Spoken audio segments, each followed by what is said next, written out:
Baik, Assalamualaikum warahmatullahi wabarakatuh. Selamat siang dan salam sejahtera untuk kita semua. Terima kasih atas kesempatannya. Di sini saya akan membawakan materi yang berjudul Senjata Akuntansi Forensik untuk Memberantas Korupsi di Indonesia. Sebagaimana kita tahu bahwa saat ini Indonesia sering mengalami masalah korupsi karena setiap tahun itu pasti selalu ada masalah korupsi. Next.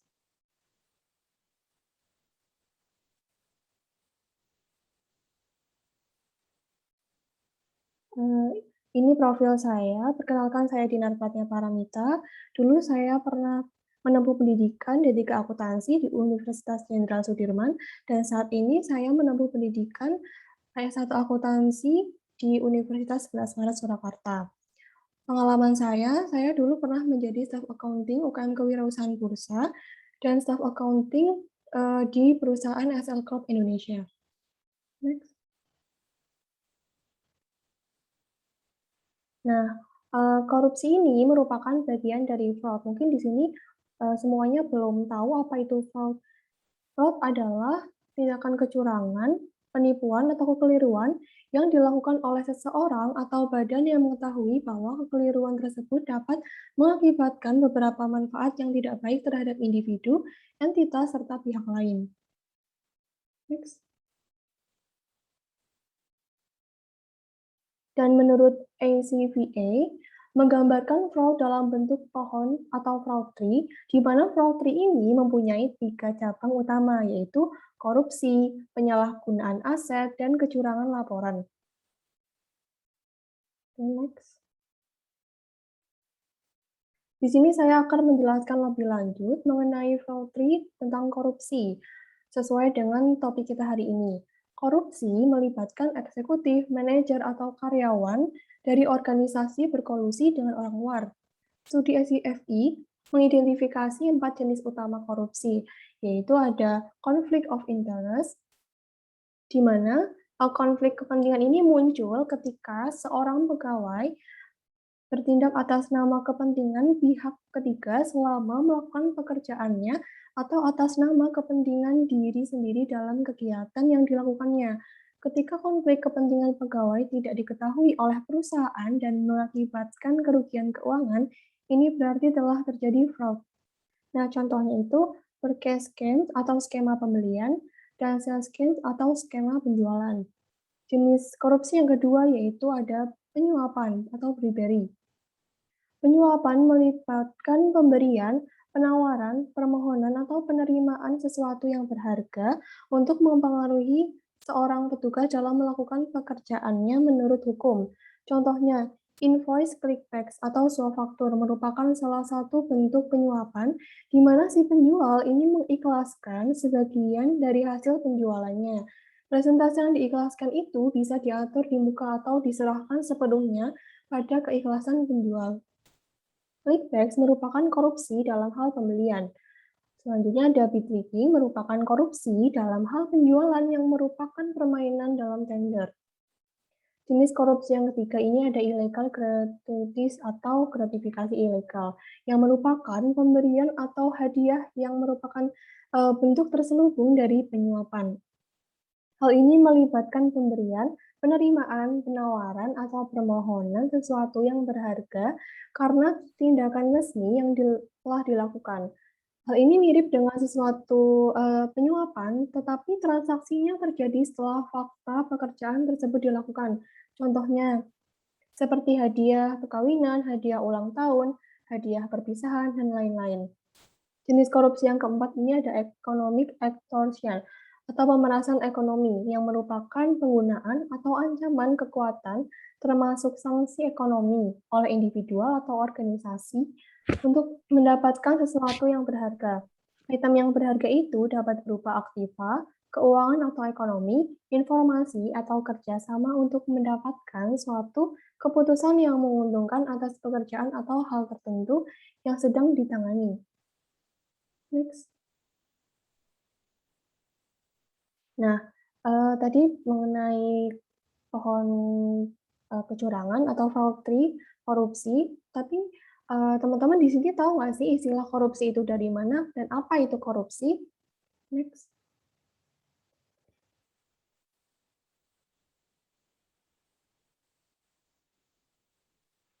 Korupsi berasal dari bahasa Latin atau corruptio atau corruptors, diambil dari bahasa Inggris, corruption, dari bahasa Belanda korupsi, dan di Indonesia diadopsi menjadi korupsi.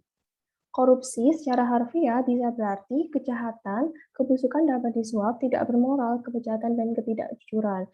Yang kedua, korupsi itu bisa diartikan sebagai perbuatan yang buruk, misalnya nih penggelapan uang, penerimaan uang sogok, dan lain sebagainya.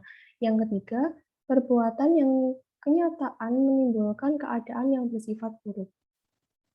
Next.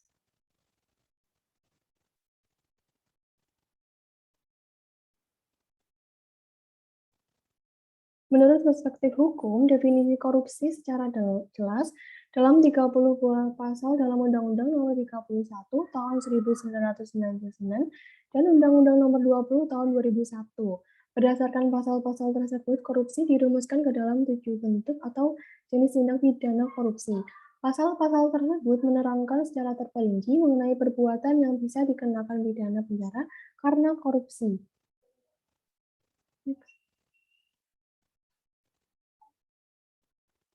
Nah, ini jenis-jenis korupsi yang ada di Indonesia. Yang pertama, mengenai kerugian keuangan negara. Apa sih teman-teman sudah sering mendengar korupsi keuangan negara? Yang mana korupsi ini mencari keuntungan dan sebagai tindakan melawan hukum. Ini biasanya dilakukan bagi mereka yang sering menyalahgunakan jabatan. Contoh dari korupsi uang negara ini yaitu mengambil keuntungan dari pembayaran pajak. Misalkan pembayaran sekian lalu dibayarkan sekian. Perbuatan curang ini memang harus segera ditindaklanjuti. Yang kedua, suap menyuap. Jenis korupsi pertama yang perlu teman-teman ketahui yaitu korupsi suap menyuap. Suap menyuap sendiri merupakan tindakan pemberian uang atau menerima uang hadiah yang dilakukan pejabat pemerintah untuk melakukan atau tidak melakukan sesuatu yang bertentangan dengan kewajibannya. Sebagaimana perbedaan hukum formil dan material. Adapun contoh dari korupsi suap menyuap seperti adanya seorang pejabat negara yang mempunyai posisi jabatan tinggi kemudian memberikan suap, menyuap hakim, pengacara atau advokat. Jenis korupsi yang satu ini telah diatur dalam Undang-Undang BTPK. Yang ketiga, penggelapan dalam jabatan. Jenis korupsi yang sering dilakukan yaitu penggelapan jabatan. Penggelapan sendiri berarti perbuatan yang melawan hukum sebagai bentuk penyalahgunaan jabatan. Sebagai contohnya, pegawai negeri menyalahgunakan uang atau membiarkan penyalahgunaan uang yang ditugaskan untuk menjalankan suatu jabatan umum secara terus-menerus atau untuk sementara. Yang keempat, pemerasan. Korupsi tindakan pemerasan yaitu korupsi yang dilakukan oleh pegawai negeri yang bertujuan untuk menguntungkan diri sendiri atau orang lain dengan cara melawan hukum dan menyalahgunakan kekuasaannya dengan memaksa seorang memberikan sesuatu, membayar atau menerima pembayaran dengan potongan atau untuk mengerjakan sesuatu bagi dirinya sendiri. Yang kelima, perbuatan curang. Korupsi perbuatan curang seringkali dilakukan oleh TNI atau Polri, pemborong atau pengawas proyek. Akibatnya, perbuatannya tersebut mengakibatkan kerugian bagi orang lain atau terhadap keuangan negara dan dapat membahayakan keselamatan negara. Lalu yang keenam, benturan kepentingan. Dalam pengadaan jenis korupsi yang sering terjadi ini, jenis korupsi yang merupakan kegiatan untuk bertujuan menghadirkan barang atau jasa yang dibutuhkan oleh suatu instansi atau perusahaan. Orang atau badan yang ditunjuk untuk pengadaan barang atau jasa ini dipilih setelah melalui proses seleksi yang disebut dengan tender. Selanjutnya yaitu ada jenis korupsi gratifikasi. Jenis korupsi gratifikasi merupakan tindakan pemberian hadiah yang diterima oleh pegawai negeri atau penyelenggara negara dan tidak dilaporkan kepada KPK dalam jangka waktu 30 hari sejak diterimanya gratifikasi. Gratifikasi ini dapat berupa uang, barang, diskon, pinjaman tanpa bunga, tiket pesawat, liburan, biaya pengobatan, serta fasilitas-fasilitas lainnya. Oke, next. Nah, di sini ada undang-undang atau peraturan yang mengatur tentang korupsi Yaitu pada Undang-Undang Nomor 31 Tahun 1999 dan Undang-Undang Nomor 20 Tahun 2001. Yang pertama ada kerugian keuangan negara diatur dalam pasal 2 dan 3, perbuatan pemerasan diatur dalam pasal 12E, GF, suap menyuap diatur dalam pasal 5, 6, 11, 12, dan 13, penggelapan dalam jabatan pasal 8, 9, 10, APC, perbuatan curang pasal 7 ayat 1, pasal 7 ayat 2, dan pasal 12P, gratifikasi pasal 12C, benturan kepentingan pasal 12I, dan perbuatan pemerasan pasal 12E dan G dan F. Selanjutnya,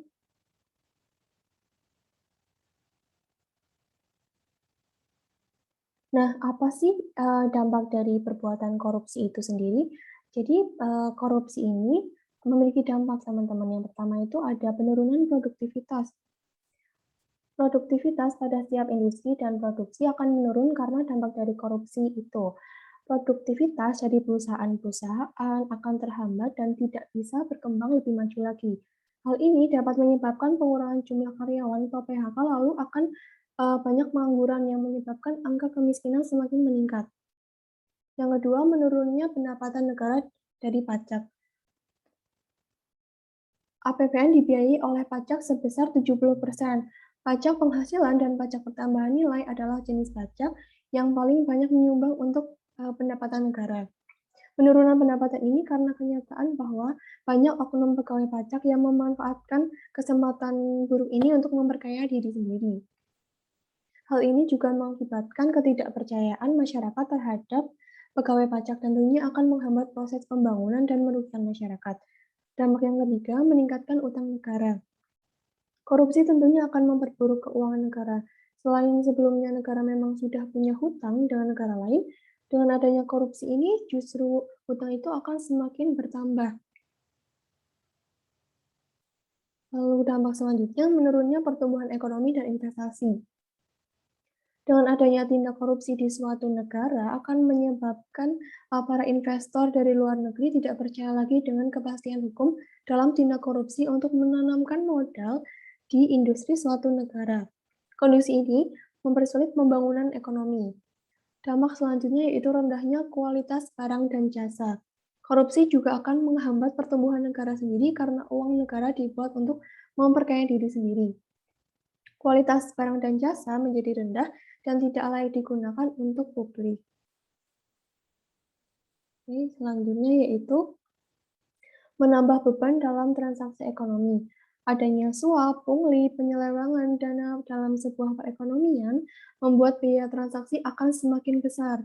Besarnya biaya transaksi akan menyebabkan tidak efisien dalam perekonomian seperti penggunaan sumber daya untuk penciptaan, penggunaan, pemeliharaan, perubahan, dan sebagainya. Sistem kelembagaan akan lebih efisien jika biaya transaksi rendah, namun jika sebaliknya, maka sistem kelembagaan tidak akan efektif. Sudah bukan menjadi rahasia lagi bahwa Indonesia biasa melakukan pungli dalam pembuatan berbagai dokumen seperti akta kelahiran, surat izin mengemudi, dan lain sebagainya. Ini menyebabkan besarnya biaya transaksi dan sistem kelembagaan menjadi buruk. Dampak selanjutnya yaitu ketimpangan pendapatan. Tindakan korupsi ini menyebabkan perpindahan sumber daya untuk publik ke tangan pelaku. Hal ini membuat uang pembelanjaan pemerintah menjadi berkurang. Dengan adanya tindakan korupsi ini, ketimpangan pendapatan akan terjadi antara elit koruptor dengan masyarakat karena pindahnya sumber daya untuk publik tadi. Beberapa negara pasti selalu berupaya untuk mengurangi tindakan korupsi untuk mencegah ketimpangan pendapatan karena koruptor mengeruk uang publik untuk kepentingan pribadi. Selanjutnya, dampak korupsi ini bisa meningkatkan kemiskinan. Next.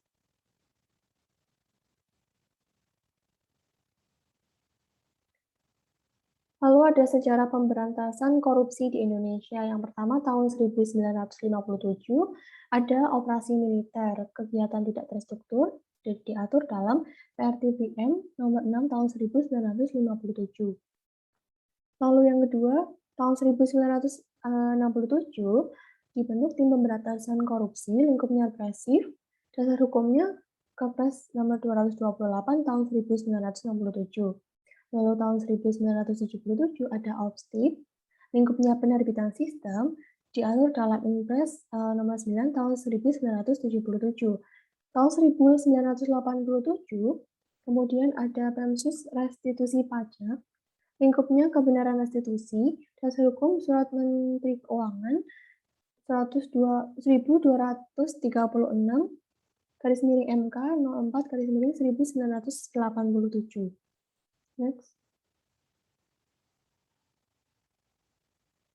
Lalu di tahun 1997 sampai 1998 terjadi krisis moneter dan ekonomi. Namun di sini ada pemberantasan korupsi dibentuk KPKPN, lingkupnya preventif diatur dalam Undang-Undang Nomor 28 Tahun 1999. Lalu ada TGTPK, lingkupnya represif diatur dalam PP Nomor 19 Tahun 2000. Nah, pelajaran yang diambil pada masa ini tidak memadai pada komponen pencegahan walaupun mandat yang diberikan mencakup pencegahan. Diarahkan hanya untuk penghukuman, tidak cukup perhatian pada upaya pelacakan aset. Lalu sistem manajemen SDM tidak diarahkan untuk mendukung kinerja. Sistem manajemen keuangan tidak diarahkan untuk mendukung kinerja.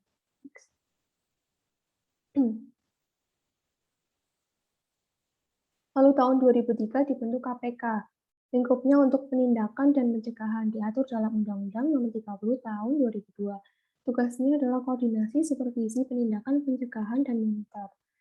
Tahun 2005 dibentuk Pintas, lingkupnya represif diatur dalam Kepres Nomor 11 Tahun 2005. Next.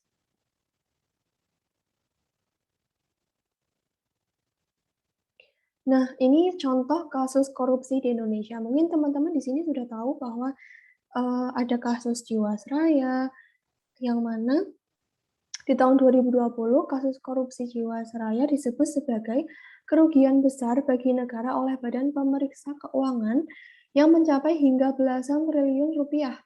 Nah, kasus ini menyeret Kepala Divisi Investasi dan Keuangan Jiwasraya, yaitu Syah Mirwan yang dituntut selama 18 tahun penjara.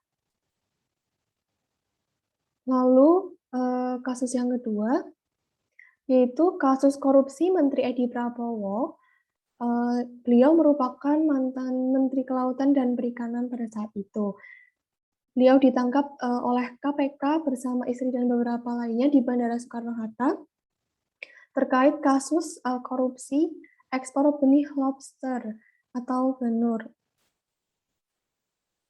Selain Pak Edi ini, KPK juga menetapkan 6 tersangka lainnya yang terjerat dalam kasus benih lobster atau benur tersebut. Next. Nah, ini kasus korupsi yang ketiga, yaitu kasus korupsi Menteri Sosial. Pada tanggal 6 Desember tahun 2020, KPK menetapkan Menteri Sosial Juliari Batubara sebagai tersangka kasus dugaan suap bantuan sosial COVID-19. Nah, KPK ini menduga bahwa Juliari menerima uang 8,2 miliar yang seharusnya digunakan untuk bantuan sosial COVID-19, tapi malah digunakan untuk kepentingan sendiri. Lalu kasus yang terakhir nih, ada kasus korupsi Wali Kota Cimahi. Pada tanggal 27 November 2020, Wali Kota Cimahi ini ditangkap oleh KPK. Nah, penangkapan ini dilaporkan terkait dugaan suap perizinan rumah sakit. Tersangka sebagai pimpinan di Kota Cimahi ini diduga menerima sejumlah uang beberapa kali dari Komisaris Rumah Sakit Umum Kasih Bunda.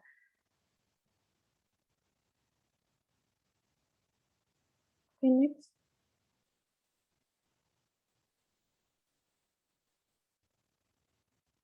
Tadi sudah dijelaskan mengenai dampak korupsi, lalu ada sejarah pemberantasan korupsi di Indonesia. Nah, mengapa sih di Indonesia itu korupsi terus ada dan mengapa di Indonesia semakin sulit korupsi ini diberantas? Karena korupsi sudah mendarah daging, teman-teman, sehingga perilaku korupsi itu sudah menjadi hal yang biasa dan bukan lagi dianggap sebagai penyakit yang harus disembuhkan. Semakin sulitnya membedakan mana perilaku korupsi dan mana yang bukan perilaku korupsi. Next. Apakah korupsi di Indonesia itu bisa diatasi?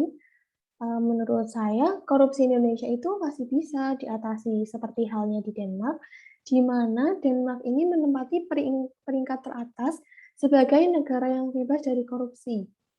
Rahasia negara Denmark bisa meminimalisir korupsi yang dilansir dari kantor staf presiden tahun 2020 bahwa dari negara yang satu ini, dalam pencegahan korupsi, salah satunya melalui digitalisasi di skala aspek. Reformasi berbasis digital ini mulai gencar diterapkan pada area-area dengan risiko korupsi tinggi, terutama pada kerangka sistem pemerintahan. Di negara Denmark memperkenalkan skema keterbukaan dalam berbagai hal. Contohnya, keterbukaan para anggota parlemen di mana mereka harus mempublikasikan informasi tentang pengeluaran bulanan mereka seperti biaya transportasi mereka, eh, liburan mereka, pertemuan resmi, dan lainnya. Prinsip keterbukaan ini menjadi salah satu parameter penting bagi mata masyarakat untuk menilai seberapa bersih perilaku atau pelaku birokrasi pemerintahan di negaranya. Upaya-upaya yang dilakukan oleh negara Denmark selayaknya juga bisa diterapkan oleh auditor. Dalam melaksanakannya, tugas-tugas auditor harus menerapkan transparansi dan integritas. Hal ini sangat diperlukan guna meningkatkan kapabilitas seorang auditor karena dalam melaksanakan tugasnya, auditor seringkali berhadapan dengan tindakan yang bisa tergolong dalam korupsi. Misalnya saat melakukan audit, ada auditnya yang memberikan barang mewah dengan dalih memberikan oleh-oleh. Saat itulah auditor itu harus menunjukkan sikap integritasnya. Selain itu, digitalisasi dalam proses audit juga sangat penting guna meningkatkan keamanan data dan akurasi hasil audit. Next. Nah, bagaimana sih cara memberantas korupsi untuk negara Indonesia itu sendiri? Yang pertama ada represif. Melalui strategi represif, KPK ini menyeret koruptor ke meja hijau, membacakan tuntutan, serta menghadirkan saksi-saksi dan alat bukti yang menguatkan. Lalu ada perbaikan sistem. Perbaikan sistem yang dilakukan oleh KPK memberikan rekomendasi kepada kementerian atau lembaga terkait untuk melakukan langkah-langkah perbaikan. Selain itu juga dengan penataan layanan publik melalui koordinasi dan supervisi pencegahan, serta mendorong transparansi penyelenggaraan negara. Sementara itu, guna mendorong transparansi, KPK menerima laporan LHKPN dan gratifikasi. Yang ketiga ada edukasi dan kampanye. Nah, sebagian dari pencegahan, edukasi, dan kampanye ini memiliki peran strategis dalam pemberantasan korupsi. Melalui edukasi dan kampanye akan membangkitkan kesadaran masyarakat mengenai dampak korupsi, mengajak masyarakat untuk terlibat dalam gerakan pemberantasan korupsi, serta membangun perilaku dan budaya anti korupsi. Tidak hanya bagi mahasiswa dan masyarakat umum, namun juga anak usia dini, taman kanak-kanak, dan sekolah dasar. Selanjutnya adalah memahami akuntansi forensik dan audit investigasi. Di sini merupakan hal baru karena akuntansi forensik ini juga harus dipelajari oleh setiap kalangan, di mana hal ini juga sudah diterapkan di berbagai negara untuk memberantas korupsi. Next.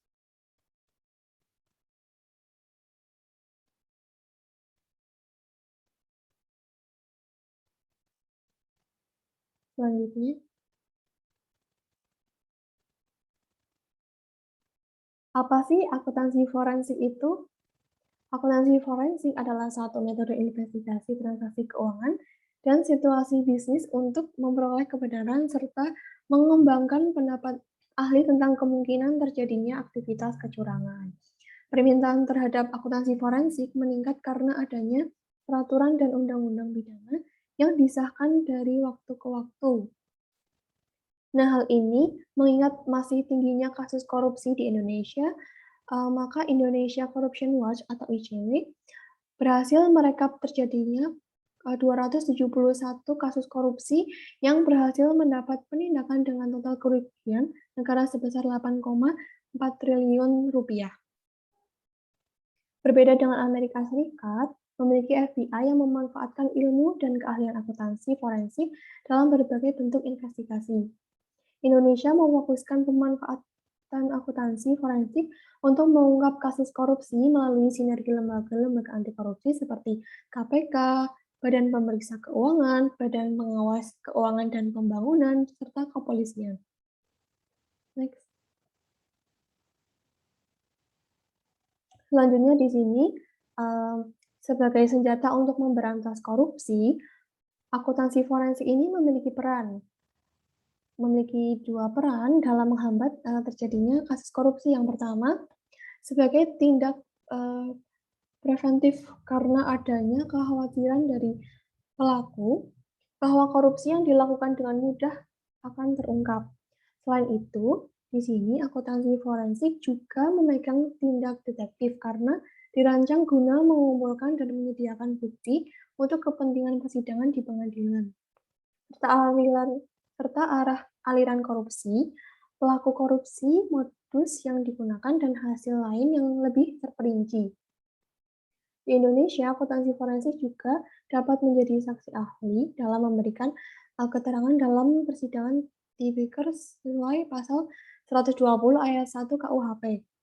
Dengan begitu, keberadaan akuntansi forensik setidaknya telah meminimalkan dua elemen pada fraud triangle, yaitu perceived opportunity dan rationalization. Next. Sekian pemaparan materi dari saya. Apakah ada pertanyaan dari teman-teman?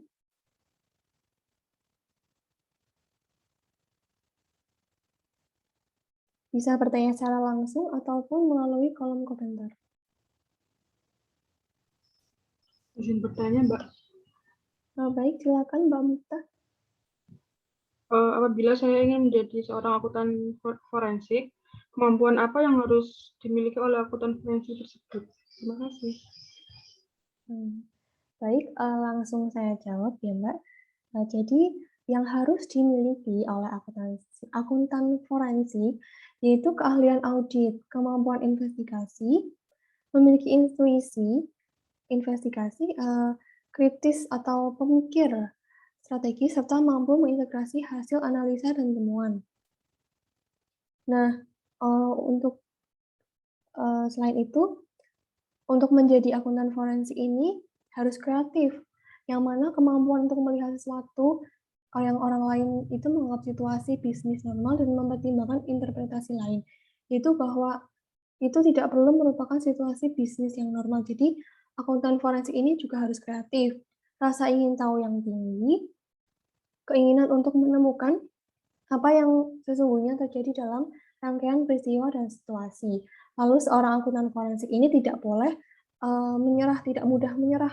Kemampuan untuk maju terus pantang mundur walaupun fakta seolah-olah tidak mendukung dan ketika dokumen atau informasi itu sulit diperoleh.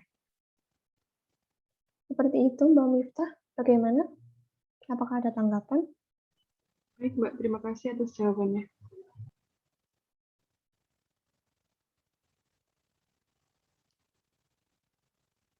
Baik, selanjutnya apakah ada yang bertanya kembali? Permisi Mbak Dinar, saya mau izin bertanya. Iya, silakan. Untuk akhir-akhir ini kan banyak kasus yang mengenai korupsi pengadaan barang dan jasa terutama di kalangan pemerintah.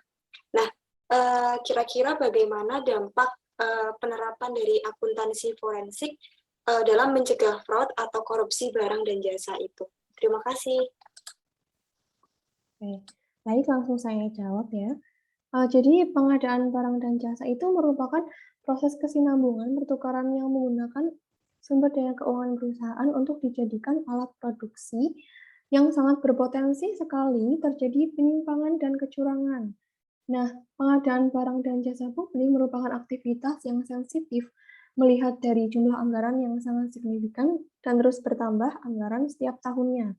Tindakan fraud ini yang hampir sering dijumpai pada setiap tahap dalam proses pengadaan barang dan jasa mulai dari perencanaan, pembentukan panitia, proses pengadaan, penyusunan kontrak, sampai dengan pelaksanaan kontrak. Mengingat ancaman nyata dalam fraud pengadaan barang dan jasa yang dapat menyebabkan buruknya kualitas barang dan jasa yang dihasilkan, sehingga tidak dapat melayani kepentingan publik secara efektif dan efisien.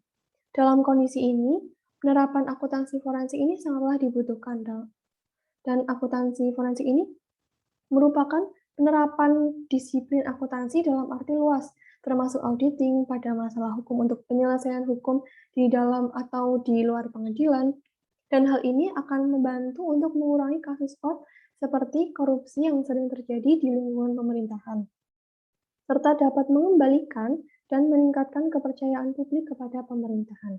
Seperti itu, Mbak Elsa, bagaimana atas jawabannya? Baik, terima kasih Mbak Dinar atas jawabannya, sangat-sangat saya maksudnya menjadi wawasan juga buat saya untuk webinar juga pada materi siang hari ini. Terima kasih ya Mbak. Baik, sama-sama. Selanjutnya, apakah ada yang ingin bertanya kembali? Atau orang penanya lagi?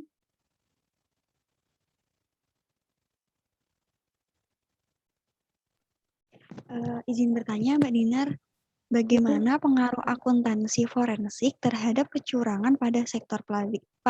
Terima kasih. Baik, terima kasih atas pertanyaannya, bagus sekali. Di sini saya akan mencoba menjawab pertanyaan dari Mbak Lia Lesari mengenai bagaimana pengaruh akuntansi forensik terhadap kecurangan pada sektor publik. Nah, akuntansi forensik ini dapat digunakan untuk mengurangi kecurangan pada sektor publik. Hal ini dikarenakan di Indonesia memang penggunaan akuntansi forensik lebih dibutuhkan pada sektor publik dibandingkan dengan sektor privat. Karena jumlah perkara yang lebih banyak di sektor publik. Kecurangan akuntansi yang biasanya dilakukan yaitu dalam bentuk korupsi, dana anggaran pendapatan dan belanja daerah, atau APBN, APBD. Dan peran akuntansi forensik ini dalam penyidikan tindak pidana korupsi dilaksanakan untuk membantu seseorang penyidik tindak pidana korupsi, salah satunya yaitu menghitung kerugian keuangan negara. Penghitungan kerugian keuangan negara merupakan suatu proses untuk memperoleh kesimpulan kerugian keuangan negara yang dimuat dalam klausul dakwaan jaksa penuntut umum tindak pidana korupsi, dan akuntansi forensik dapat menghitung jumlah kerugian negara dengan melakukan teknik audit investigatif, wawancara mendalam, dan melakukan penelusuran terhadap jejak-jejak arus uang. Dengan adanya penelusuran bukti-bukti yang ada, maka dapat disimpulkan berapa besarnya jumlah kerugian keuangan negara yang terjadi, serta modus operasi yang dilakukan tersangka tindak pidana korupsi. Jumlah kerugian negara ini nantinya akan dijadikan dasar berapa jumlah uang yang harus dikembalikan kepada negara oleh terpidana kasus korupsi atas perbuatan korupsi yang telah dilakukannya. Dalam hal ini, akuntansi forensik memiliki peran penting agar korupsi yang terjadi pada sektor publik dapat ditindaklanjuti secara tegas dan diharapkan dapat mengurangi segala bentuk kecurangan yang terjadi pada sektor publik. Seperti itu jawaban dari saya. Mbak Lia, apakah ada tanggapan? Banyak sekali ya. Oke, terima kasih. Baik, karena sudah tidak ada pertanyaan lagi, maka saya akhiri. Terima kasih atas kesempatannya teman-teman. Saya Dinar Pratnya Paramita, mengucapkan terima kasih. Kurang lebihnya mohon maaf. Wassalamualaikum warahmatullahi wabarakatuh.